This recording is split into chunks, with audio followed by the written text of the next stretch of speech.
عائلة بدمشق صارت مرة معهم قصة. الزوج قاعد بلا شغل، مرقت عليه تقريبا شهرين يدور على شغل ما كان يلاقي، وعندهم أطفال صغار. وهالزوجة الصالحة كيف كانت تدبر أمورها وكيف تطعمي هالأولاد وتستر على زوجها الله أعلم.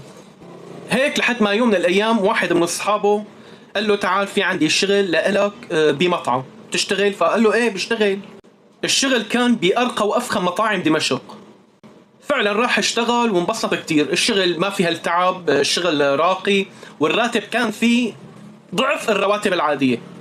وصار كل يوم يفوت على هالبيت معه أكل حامل محمل وغير، وكتير تبعنكوا بالمصاري. لكن كان في مشكلة بهذا الشغل انه في مشروب، بس للأسف يعني كان هو يضل قاعد شهرين يدور عشان ما صح له غير هذا الشغل، وراتب كتير مغري وعالي. زوجة هذا الرجل كانت كل أسبوع في إلها درس ديني وحفظ قرآن عند أحد المدرسات.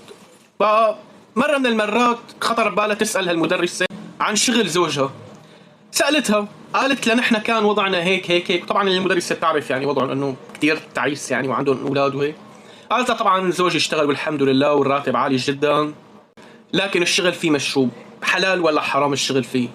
هاي المدرسة قالت لها أنا ما راح جاوبك وفوتك بمتاهات وحلال وحرام. قالت لها أنا حجاوبك باختصار شديد. قالت لها أنا بعرف من ترك شيئا لله عوضه الله خيرا منه. قاعدة القرار عندكم. هون الإيمان ببين. والله هالزوجة المسويات اجى زوجها من الشغل قالت له انه انا سألت المدرسة تبعي عن شغلك انه حلال ولا حرام، فجاوبتني بهالجواب هذا. شو رأيك؟ تترك شغلك؟ الزوج بدون نقاش بدون تردد قال من ترك شيئا لله عوضه الله خيرا منه. خلص نترك الشغل لله، الله بيعوضنا. وترك رغم الحاجة. سبحان الله. ورد رجع بطل، ورمضان ما صفاله كم يوم يعني وجاي وما كان يلاقي شغل. سبحان الله بيجي اتصال واحد رفقاته تعال ملاقي لك شغل بدنا نشوفك. راح شافه، عرضوا عليه الشغل انه يخدم باحد المساجد الكبيره بدمشق، يعني يساعد طلاب العلم، تنظيف المسجد، يساعد بالجمعيات الخيريه، يعني شغل بالمساجد، شغل شوي متعب. والله فعلا قال تمام هذا هو. سبحان الله دين ودنيا. راح يشتغل عم يخدم مسلمين. سبحان الله عم يقولوا هالعيلة انه رمضان اجى عليهم خلال فترة عمله برمضان بهذا المسجد، دخلت عليهم اموال، اكلوا وشربوا. سبحان الله بهالشاش دخل عليهم خير. يعني قالوا منيح يلي ما كان عم يشتغل بهالمطعم اللي راتبه ثابت.